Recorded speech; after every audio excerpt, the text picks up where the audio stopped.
I reminisce about the love we had. I reminisce about the love we had. Tender moments seem to go so fast. Reminisce. I reminisce about the love we had. I reminisce about the love we had. Love so strong it will never pass.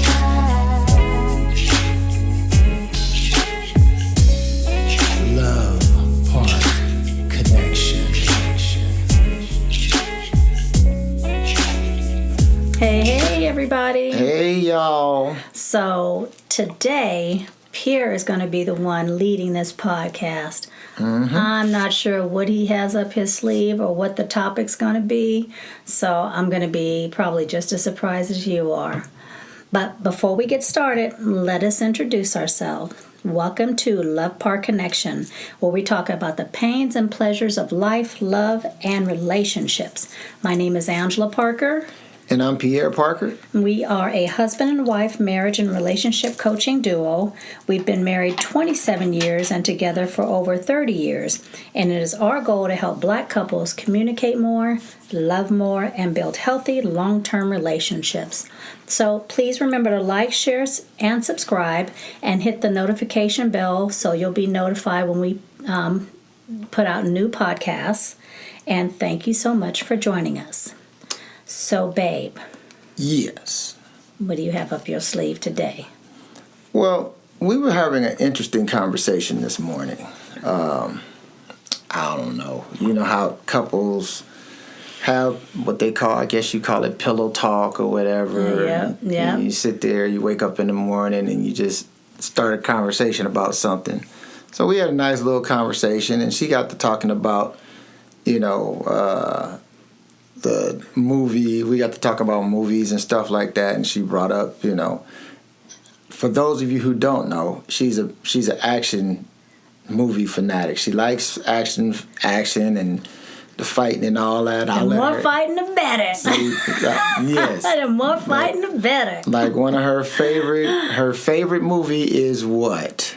300 with a close second of John Wick. John Wick. Yes. Close second, John Wick. See, so that's what that and karate movies. Oh. Yeah. See? Yeah, buddy. See, I'm so proud. I created a beautiful monster. We were watching. What were we watching yesterday? Raid 2. Raid 2, yeah. Boy. Raid Okay, 2. I'm sorry. Go ahead, baby. I'm 2. sorry.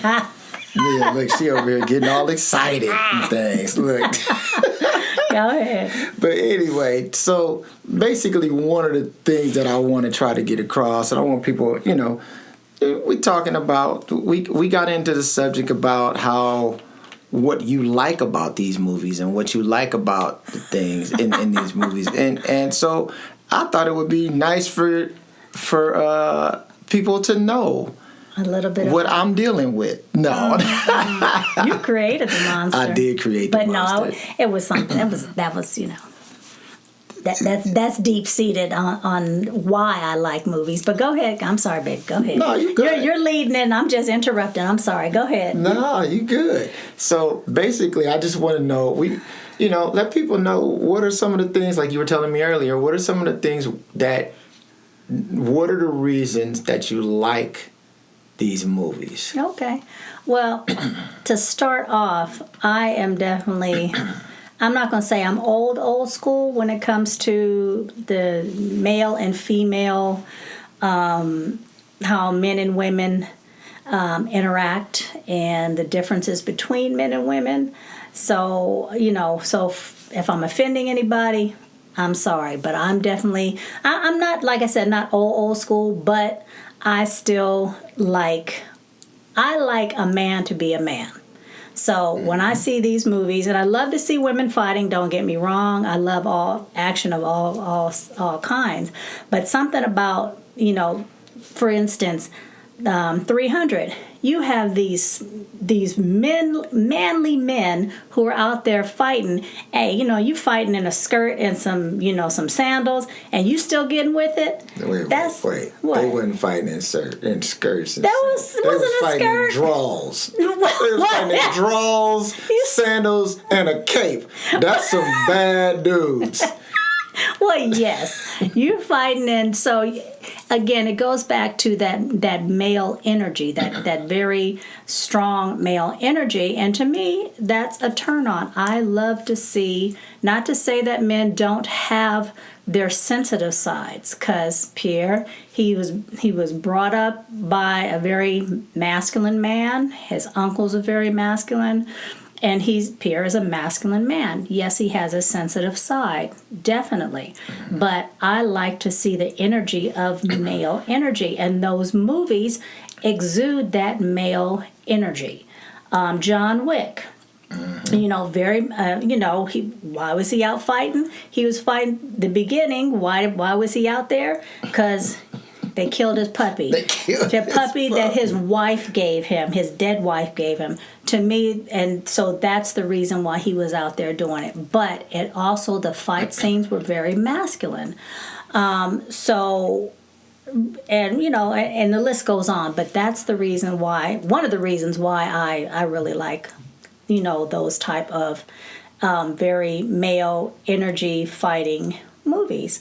Because I just believe, like I always tell Pierre, I said, men are supposed to be men. I do that and he laughs. And I'm not saying also before somebody says, well, that's male toxicity. No. There's a difference between toxic men and then men who just have that male energy. And I think we've lost that somewhere in our society. But that's just my opinion. Everybody has their own opinion. I respect everybody's opinion. I just want people to respect, women who are like me, who enjoy that male energy and don't see that male energy as toxic. I don't. Okay, and you brought it up, male toxicity. So, elaborate a little bit more on how you feel about that. Well, I think we've gotten so far to one side of it where, there have been in history, yes, we know men can be a little overbearing, men can be assholes, men can have a lot of that. Well, men can have a lot of that. That male toxicity, yes, I agree. I do agree that has been shown over the years, that men do have that, can have that male toxicity. I don't want to keep using that word, but just say they can be assholes. Well, I said that men can be assholes. You can say yes. it twice, and you can say it 3 or 4, 5, 6, 7, 8 times. So, but you can still have men that are men with that male energy that are not toxic. Again, I go back to, your dad. Yeah. Your dad is the silent generation, and he has that very masculine. He's a man. He's a manly man, but he still has his very sensitive side. He takes care of his wife. He's a loving father, a great father-in-law, but he is a man. He was brought up in the era of a man is a man, and there's certain things that men do that women don't do. And I think we've gotten away from that, and then we try to blame it on male toxicity. And I just think that it's not always about, I think we need to stop referring to all men who are masculine and who like to have certain, have that balance in their relationship as being male toxicity.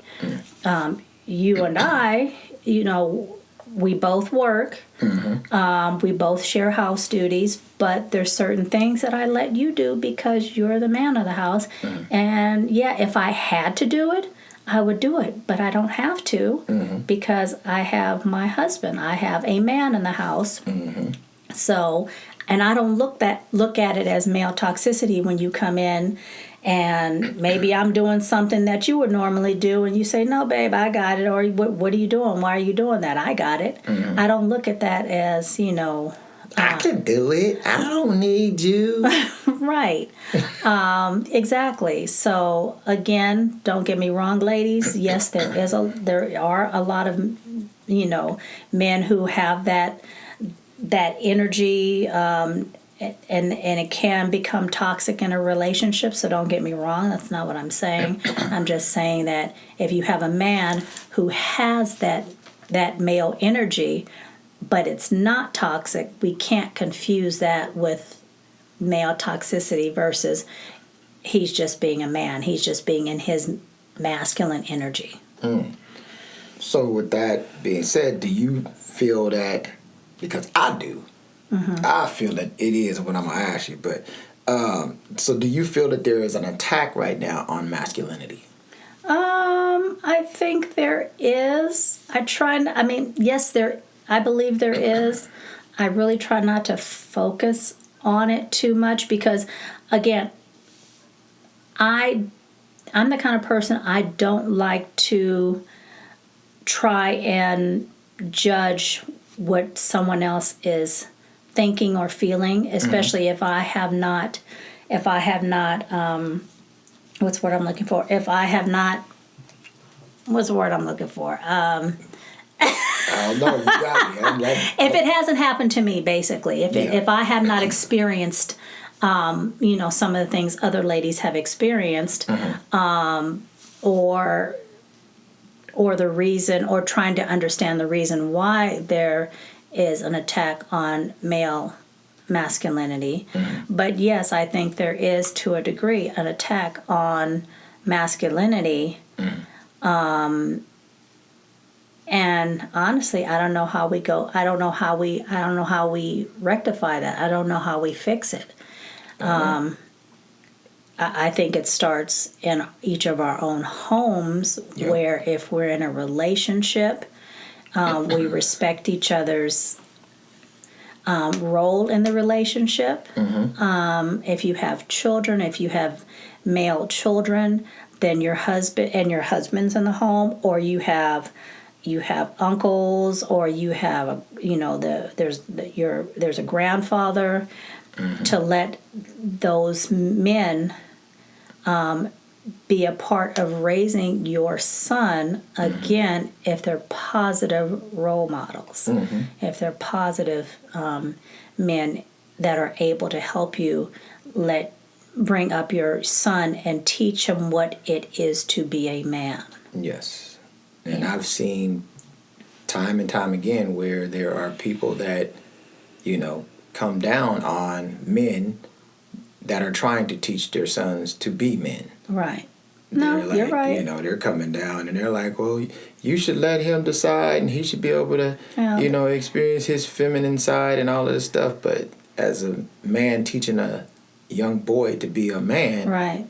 No. Yeah. He has to go through his father teaching him to be a man. Right, exactly. So, and we've talked about this, that at some point, if that young boy or even young girl decides, hey, this is not the way I want to live my life, once he's an adult, 18 and older, then fine, he makes that decision. But until the age of 18, those decisions need to guide your child. If you let the boys be a boy and let the girls be a girl, and at some point, if they decide, hey, that's not my lifestyle, that's not what I want to do, then when they're an adult, then they make that decision. Exactly. And that's a very interesting outlook on it, because there's a lot of people that think differently. Yeah, and I'm sure there's going to be a lot of people who might have a problem with this episode, and that's okay. Yeah. This is my opinion. That's how we raised our children. We have a son and a daughter. We raised them both. Not raised Tyler, but you taught Tyler what it was to be a man, and I, taught Tia what it is to be a woman. And if they decide, at some point in their life that hey, that's not the way they want to live their lifestyle, then so be it. We respect that decision. But while they were in our home and growing up as teenagers and children, then it was our responsibility to guide them. Yeah. So. So another thing we talked about this morning that you brought up, which I forgot about, was the T-Mobile incident. Yes. So we were in T-Mobile and looking at phones and so forth. And there was this guy who I wasn't really paying attention to. I kind of glanced over and looked at him. But he was, and this was back, I don't know how many years, but it was back when T-Mobile and most cellular companies had their phones on display, and you can kind of pick them up. They weren't anchored down like they are now. You can kind of pick them up and, look at them and test them out and so forth. Mm-hmm. So we were in T-Mobile, and all of a sudden I just hear this commotion. The alarm went off. The alarm went. Okay, yeah, the alarm went off because they are anchored down, but you could still take them off and mess with them. But this guy, I guess, was trying to steal them in broad daylight, and the alarm went off. And then all of a sudden, I turn around. I'm across the room, across the building, kind of like, and it's in the same building, but I'm over there talking to one of the salespeople, and then Pierre's over near the door because it had T-Mobile. This T-Mobile had like 2 doors, and one directly to the street, and then one towards a parking lot. And Pierre's over towards the one towards the street, standing over there, and all of a sudden, I turn around, I hear somebody yell, and then I turn around and I see Pierre has subdued this guy from running out of the T-Mobile building. But before then, let me back up. I turn around and I see the commotion, and I'm saying, Pierre, stop, because I'm thinking, oh my gosh, my husband, he's going to get hurt. But Pierre is a second degree black belt, and so his instinct just kicked off, and he had blocked this guy, and then all of a sudden got him subdued on the ground, and all I hear is this guy. I can't remember exactly what he said. What did he say, baby? Let me go. Can you let my wrist go? I can't breathe. So, but and it just made me realize that Pierre was in, because he didn't hear a word I said, because I asked him, I said, you didn't hear what I said? I said, babe, stop, because I was so worried about you, and you had told me I didn't hear anything, because he was just his instinct took over as protection, even though he wasn't trying to protect T-Mobile, but I think just that instinct took over, mm-hmm. and he was in protective mode, but it was just real interesting watching how he just he didn't hear anything. He just did what he had to do. He subdued the dude, and then, everything was, back to normal. But it was really interesting watching that, again, that male energy come out in him as protecting, mm-hmm. And that's what, normally that's what men do. They are protectors. Yes. So, very much so. And it seems like, look, I'm not going to get on my soapbox. No, please don't. But it seems like they're trying to get rid of a lot of the protectors. So that's a whole nother discussion. Don't get me started. I'm not sure we're going to discuss that. No, to get into my conspiracy theories, I can't get into. No, we're going to leave that one at home. I got to start a whole nother podcast. Yes, you for do. That one, huh? You do. But anyway. Peace, conspiracy theories. Oh, Lord. Yes, but that's not what we're talking about right now. No, that's not what we're talking about. But how did that make you feel at that time when that happened? How did that make you feel? I mean, I know you kind of said some things just now. Right. Well, at that point, I knew, okay. And I knew, even because you took karate, one, to bond with Tyler, to get some discipline for him, but you stuck with it. And once I saw that you were able to really, because I'd never seen you in action. Mm-hmm. I've seen you at tournaments. I saw you get your black belt, but I never saw you actually use the skills that you learned. Mm-hmm. So once I saw that, I'm like, this man can protect me. Mm-hmm. I don't have to worry about that. I know that if something comes down, that my husband is going to protect me. And not to say that I would be the damsel in distress, because no, we gonna Bonnie and Clyde. You We Puerto gonna Rican and black, you been pulled out a razor or a knife from somewhere and slit somebody, just get the cut. And Lord help me, y'all. Sometime I have to be worried about it. I gotta sleep with one eye open, y'all. No, not at all. But I knew at that point, and it really just solidified that you can protect me, and I know you will protect me, because that's the kind of man you are. You are a protector, you're a provider, and that, just like I said, that just kind of solidified. So it made me feel warm and fuzzy inside. Made you feel warm and fuzzy. You're like, oh, baby, it's on tonight, baby. Okay, cool. Oh, no. We're going to edit that one out. No, we ain't editing nothing. We're going to keep that right up in there.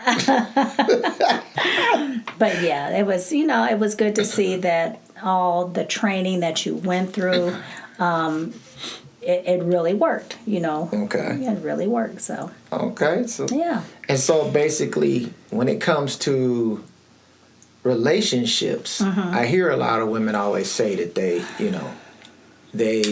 look for, they want to feel secure, and they look for someone that they can feel secure and, all this. So this is, of course, by having someone that you feel secure with, that person has to be a masculine man. So, Yeah. you know what I'm saying? But You have to. So this is what I'm saying by the. Yes, there are toxic men out there. Not saying that at all. But as far as the attack on masculinity, a lot of times with this happening now, you're stopping stuff like that.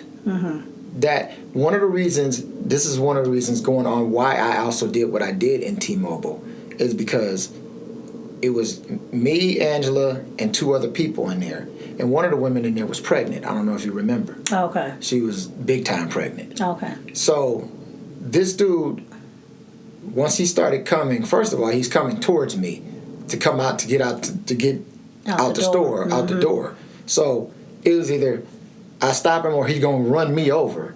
So Well, he was a little bitty dude, so he wasn't gonna run you over. But my thing was, I don't know what else he may have right now. Right? No, yeah, you don't know. My wife is in here, and there's a pregnant woman in here. Right. So I need to subdue this and stop this right now. Right, because you don't know. Because I don't know. So that's one of the reasons why. Because a lot of people be like, why you stop somebody? You should have just let him get on away. And this, no. I didn't know what he had and what else he could have did. So my thing was to protect my wife and protect the pregnant lady that was in there. Right. So not saying I'm supposed to be a superhero, but the funny thing is after that, anytime else I went into that T-Mobile for anything, they was like, oh, that's the guy. So I became the guy. It was like, man, we saw it on video, man. You a superhero, dude. I'm like, no, I'm not. Not a superhero, just protected. Just protected. Right, exactly. Really, it had nothing to do with y'all store. Look. Right. Y'all got insurance. Yeah, But, I'm just trying to make sure that, I just wanted people to hear how you felt about it. And also to see that, let people understand that just because you do the things that you do for me around the house and all of that stuff, it's not because, I'm like this guy that has to make you do these things or anything like that. Not at all. You appreciate my masculinity. You appreciate the way I taught our son. Mm-hmm. You appreciate, even though I wasn't masculine like that with my daughter. No. But I also showed I was an example of a masculine man, a masculine father who's there to protect her, right, and to nourish her and make sure she was there for needed nothing, right, and all right. that stuff. Yeah, I spoiled my daughters.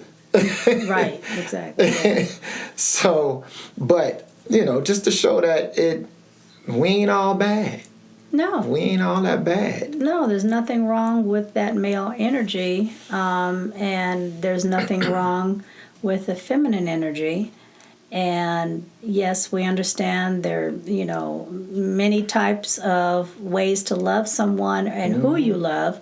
But in this particular episode, we are talking about male and female energy and male and female relationships. And look, I did the whole tea party thing and all that stuff with my daughter. She put the little thing on, what is it, the crown, the tiara crown thing on my head, and I didn't let her paint my fingernails, but I did all that. You didn't do the makeup. I didn't do the makeup. I think she put the boa. I think she put a boa or something on me. Yeah, you did have a boa. Yeah, and then they did. You did a little movie. Little movie called Diva Problems with all her Barbie dolls. Yes, we still I have did. that. That was really cute. That was really cute. So yes, I had my times with my daughter when I did my little, had the little feminine type things like that. But it was also, even though I did my little things like that, she also knew that this is daddy. Right. So, and I think she found, it was fun for her to see daddy kind of let down and come in and show a little bit of this, but then go back to being daddy. Right. So. You showed your sensitive side. And there's and there's nothing wrong with having a sensitive side, but there's nothing wrong with having the male energy side. Exactly. So what else, babe? I'm trying to think. It was another question I had, and I just forgot it. See, forgot it. But we started it out with the movies. That's what I needed. I needed everybody to hear that. Yes, I like fight movies. The more fight scenes, the better. The more gun scenes, the better. Yes. I do get, there's like on Raid 2, a couple, the other day when we were watching it, there's a couple of them I had to turn my head. I'm like, oh, that was rough. Yeah. But for the most part. Every now and then she will turn her head on something. Yeah. But then she'll turn back with a smile and be like, oh, yeah. I like my fight movies. I like them. They're very, I just like them. I just like them. And believe it or not, she used to actually watch, when I used to watch a lot of UFC stuff, she would actually sit there and watch UFC. it with me. Mm-hmm. I like UFC. Yeah. I like boxing. Mm-hmm. I like UFC better because of the different types of fight styles there are. I mean, they're, it's kind of blended now, but in the beginning, it was really interesting watching the different types of fighting styles and them competing with each other. Yeah. And boxing's cool. I like boxing, but I'd rather see some UFC. Yeah. See. Yeah. I love her. See, she won't watch she'll watch basketball a little bit, but she won't watch football. She don't like football. Stuff like that. Yeah. I hate baseball, so she don't trip off with baseball. Mm-mm. But the boxing, the martial arts movies, and all that stuff, the fighting movies, the shoot 'em up movies. Shoot 'em up. Yeah. See, she loves all that, and that's cool. That's great. I mean, she's not really big into girly movies, so I don't have to worry about trying to watch that stuff. I don't do the chick flicks. Yeah, she don't. I like comedy, but I don't do the chick flicks. Like, you wouldn't go see the Barbie movie? I'll wait for it to come out. Just but I mean, I like the Rob Markey. Rob. Margot Robbie. Rob Markey. Yes, I like her, but no, I'm not gonna go see it. I'll pass. If it comes on and I have nothing else to watch, then I'll watch it at home. But I'm not gonna. Yeah, I'm cool. You ain't a girly one. No. Nah, let me get John Wick 4, 5. Yeah, John Wick 4. And when is that coming out? It already came. You mean when it's 5 coming out? We 4. Okay, 4. I thought I said it's a 4 or 5 coming out. Yeah. We already watched 4. Yeah. Yeah, we watched 4. So. Yeah. So anyway. Yeah. Anything else, babe? No, we had 30 minutes. Dang, that was long, huh? Longer than I expected. Dang, right? I mean, I could keep going, but no, we're going to cut this short. We'll come back another time. Another time. Yeah. So, again, thank you guys for joining us. And please remember again to like, share, and subscribe. And also, please sign up for our mailing list. So when we do couples online coaching, and then I have a book coming out called 30 Years and Counting. That should be out in November. Mm-hmm. If you sign up for our email list at loveparkconnection.com, then you'll get information about our coaching and about when my book is released. So again, that's loveparkconnection.com. Yeah. And And one other thing. yes, baby. I just noticed, why you gotta copy me with the shirts? Shh, I have my shirt on first, so let's not even start. I got up this morning. I grabbed the shirt out. I just grabbed one. I put it on. We've been married too long. That's what it See, is. and you copy me. And for you guys that don't know, this is Carmen Jones. We do a Tina Marie tribute. I'm her musical director and drummer. And that's what this shirt just happened to be. It just happened to be. We pulled out the same shirt. So happens when you married too long. Exactly. So, yeah, so that's what it is. Carmen Jones. Look, plug. Shameless plug. Yes, shameless. That's my sister, but, I'm a good shameless plug in there. So, anyway, thank you guys for checking us out. Yes, thank you. And we'll see you on the next one. All right. Thank you, guys. Bye. Bye.